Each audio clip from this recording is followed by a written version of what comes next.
Hi, I'm Stephen Blue, and this is my story of unlocking success. I wrote a book a number of years ago called Metamorphosis from Low Tech to High Technology, and in about 40,000 words, that tells people the three-step formula that I have condensed down into our chapter in this book, which is basically transform, ignite, and disrupt.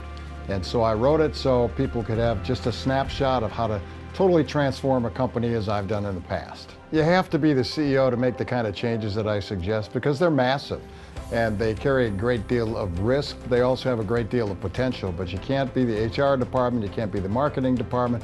You try to do some of the things that I suggest in my book, and if you're not the CEO, you're probably going to get fired. Well, first of all, be ready for a rocky road. Strap on your flak jacket because this is not going to be easy, and you can do it in 3 steps, which are complicated, but they're fairly simple. First, you have to transform the organization from what it is to what it needs to be. Then you have to innovate massively, and then you have to disrupt the marketplace. And those are kind of 3 distinct steps that every CEO would have to take in order to do this kind of transformation. One time I was in on a Saturday and I noticed some guys in the loading dock, which is odd because we don't ship on Saturdays. And what was even more curious is they had a U-Haul, which we don't use U-Haul, we use common carriers. So I walked over and asked them what was going on, what were they doing, and they were loading up some product that they had scoured the country. They were short some particular components for a particular shipment, so they started calling all over the country on a Saturday until they found the parts that they needed. They rented a U-Haul truck, they went and got them, then they come back, put them all together, and then they took it all to the customer. And so then you think to yourself, who authorized them to do all this? And the answer is nobody.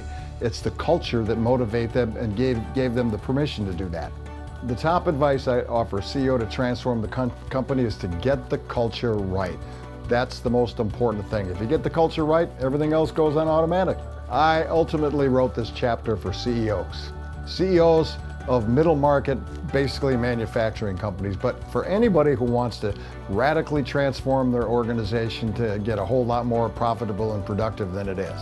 What I mean by igniting innovation is every company has the potential to be innovative, but a lot of them aren't. Now, I'm not talking about Apple and I'm not talking about Microsoft.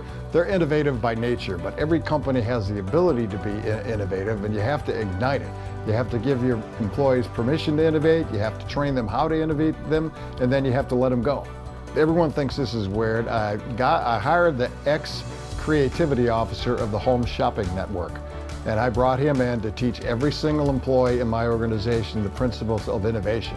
And people go, that's nuts, from a home shopping network, but the idea is that innovative principles can be transplanted in any organization. You don't have to be a shopping network to do it. You can do it with a manufacturing company. And basically he taught all of my employees the basic building blocks of innovation, starting with brainstorming. And he did that. He would come every month and he'd teach my employees how to do it. Then after a while it just caught on fire and people wanted to do it all by themselves, and they did. Change your company. Make it better. Don't just let it be status quo, because status quo in any organization means death.